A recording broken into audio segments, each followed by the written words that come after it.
Fadel mengatasnamakan seluruh pimpinan MPR mendesak Presiden Jokowi untuk mencopot Sri Mulyani dari jabatannya. Tak hanya Fadel, Ketua MPR Bambang Susatyo juga mengkritisi sikap Menteri Keuangan itu. Bamsud meminta Sri Mulyani untuk menghargai hubungan antar lembaga tinggi negara. Badan Anggaran MPR juga disebut beberapa kali mengundang Sri Mulyani.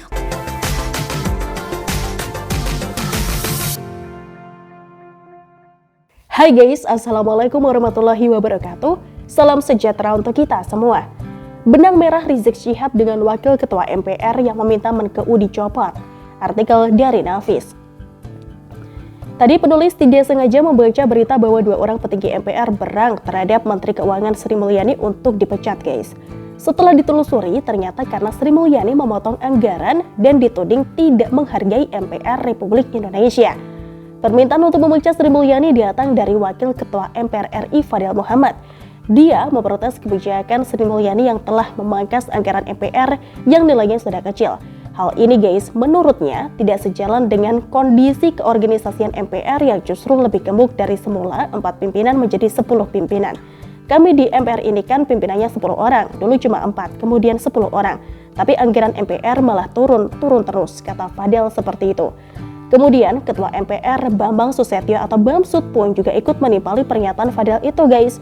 Bamsud mengatakan Sri Mulyani tidak menghargai MPR karena berulang kali diundang untuk rapat namun mangkir. Sri Mulyani ini dipanggil pimpinan dan badan anggaran MPR RI untuk membicarakan perkara refocusing anggaran COVID-19 termasuk anggaran di lembaganya. Sebagai Wakil Ketua MPR RI yang mengkoordinir badan penganggaran, Pak Fadel Muhammad ini merasakan betul sulitnya berkoordinasi dengan Menteri Keuangan, kata Bamsud dalam keterangan resminya guys. Nah, menanggapi pernyataan 2 petinggi MPR tersebut, Sri Mulyani pun angkat bicara. Sri Mulyani mengakui 2 kali diundang rapat dengan MPR namun tidak bisa menghadirinya. Pertama pada 21 Juli 2021 karena bersamaan dengan rapat internal Presiden yang harus dihadiri sehingga kehadiran di MPR ini diwakilkan kepada wamennya. Kemudian yang kedua pada 28 September 2021 guys. Agenda itu bersamaan dengan rapat Banggar DPR membahas APBN 2022. Di mana kehadiran Sri Mulyani wajib dan sangat penting. Maka dari itu, rapat dengan MPR diputuskan ditunda, tulis Sri Mulyani dalam akunnya di Instagram. Sementara mengenai pemotongan anggaran MPR, Sri Mulyani ini mengatakan jika hal itu dilakukan karena pada tahun ini Indonesia menghadapi lonjakan COVID akibat varian Delta, maka anggaran difokuskan untuk penanganan COVID-19. Bahkan seluruh anggaran dari kementerian dan juga lembaga harus dilakukan refocusing 4 kali. Tujuannya untuk membantu penanganan COVID-19 di mana klaim pasien yang melonjak sangat tinggi, kemudian akselerasi vaksinasi dan juga pelaksanaan PPKM di berbagai daerah. Kemenkeu dan Menkeu terus bekerja sama dengan seluruh pihak dalam menangani dampak pandemi COVID-19 yang luar biasa bagi masyarakat dan perekonomian. Ucapnya seperti itu guys. Jika diperhatikan, sebenarnya ini hanya masalah priuk nasi yang terganggu ya, tapi dibuat narasi seolah Sri Mulyani tidak menghargai lembaga MPR.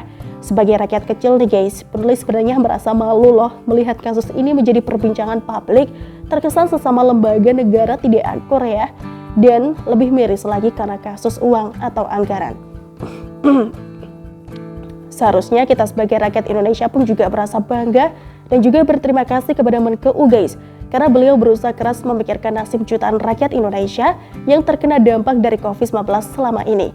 Sri Mulyani adalah orang yang berusaha keras bagaimana kasus COVID-19 di Indonesia bisa teratasi sekaligus perekonomian jutaan rakyat Indonesia tidak terlalu terpuruk akibat COVID ini. Dan alhamdulillahnya guys, Indonesia ini termasuk salah satu negara yang berhasil mengatasi COVID ya, dan perekonomian kita tetapi bertahan di tengah situasi pandemi saat ini, bukankah lebih baik kita menyelamatkan hidup jutaan rakyat Indonesia ya daripada segelintir orang di MPR itu? Lagi pula guys, petinggi MPR yang ada di MPR itu juga bukan orang susah kan ya. Besaran gaji pokok ketua dan juga anggota MPR pun juga telah diatur dalam peraturan pemerintah nomor 75 tahun 2000 tentang gaji pokok pimpinan lembaga tertinggi atau tinggi negara dan anggota lembaga tinggi negara serta uang kehormatan anggota lembaga tertinggi negara. Nah, untuk ketua MPR gaji pokoknya ini sebesar Rp5.040.000 guys. Selain gaji pokok, ketua MPR dan juga anggotanya pun juga berhak mendapatkan rumah dinas, kendaraan dinas, dan juga fasilitas lain yang menunjang pekerjaan mereka. Meski terbilang kecil gaji pokoknya guys, namun tunjangan bulanan anggota MPR ini jauh lebih besar.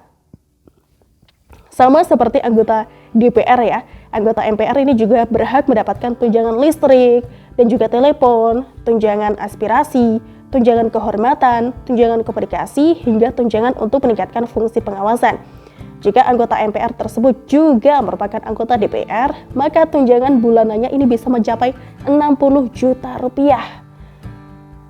Banyak ya. Selain itu, ada juga uang kehormatan bagi anggota MPR yang tidak berangkat sebagai anggota DPR, yakni sebesar Rp1.750.000. Dari seluruh pemimpin MPR RI periode 2019 sampai 2024, Fadil Muhammad ini merupakan yang terkaya guys, dengan harta total mencapai 113.812.956.941 rupiah.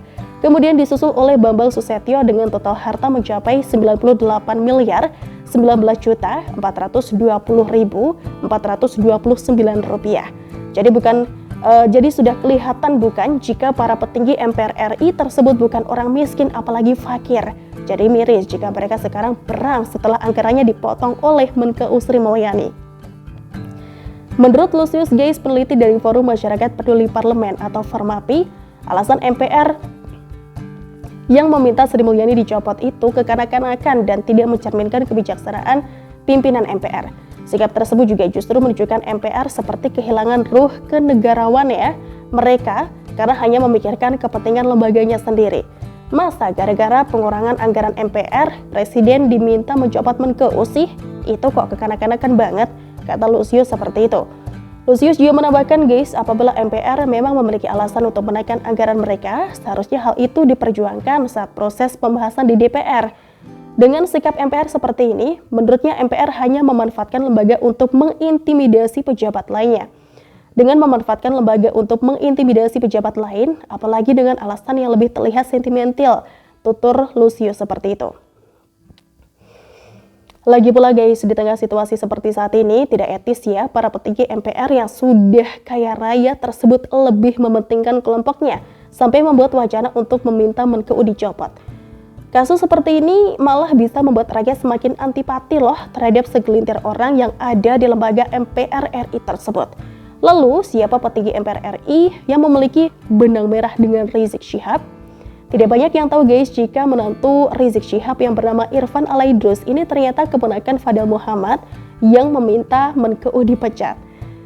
Mantan Menteri Kelautan dan Perikanan atau KKP pada Kabinet Indonesia Bersatu II, Fadil Muhammad Al-Haddar, yang lebih dikenal dengan nama Fadil Muhammad dan sekarang menjabat sebagai salah satu wakil ketua MPR RI, ternyata besan dari Imam Besar FPI Rizik Syihab. Hal itu diketahui saat istri Fadil Muhammad, yaitu Hana Hasanah Syahab, datang ke pesta pernikahan putri keempat Habib Rizik Syihab, Syarifah Najwa Shihab di Petamburan November tahun 2020 lalu. Kebetulan saya masih keluarga dengan mempelai pria, Irfan Alaidrus. Saya bibinya, ujar Hana, ditemui pewarta di depan gang rumah Rizik Syihab. Menurut Hana, guys, suaminya ini sudah datang pada akad nikah Najwa dan Irfan sebelumnya. Bahkan Fadil bahkan juga sempat menjadi wali dari mempelai pria. Dia tahu kan? Akhir kata, apakah pantas para petinggi MPR RI meminta Presiden Jokowi untuk mencopot Menkeu Sri Mulyani yang lebih mengutamakan anggaran untuk jutaan rakyat Indonesia yang membutuhkan daripada untuk segelintir orang di MPR RI yang sudah kaya raya? Sri Mulyani itu bukan orang sembarangan guys. Beliau sudah 2 kali mendapatkan penghargaan dunia sebagai Menteri Keuangan terbaik. Wassalam dari Nafis Tiwak. Gimana nih guys menurut kalian? Coba tulis pendapat kalian di kolom komentar ya. Terima kasih sudah nonton Suara Ranah. Kita ketemu lagi besok. Bye-bye. Wassalamualaikum warahmatullahi wabarakatuh. Rasa Ibu Sri Mulyani itu tidak anggap MPR. Beliau itu seperti acuh gitu. Beda dengan apa argumentasinya? Menteri Keuangan Sri Mulyani acuh terhadap MPR. Apa argumentasinya Pak Fadil?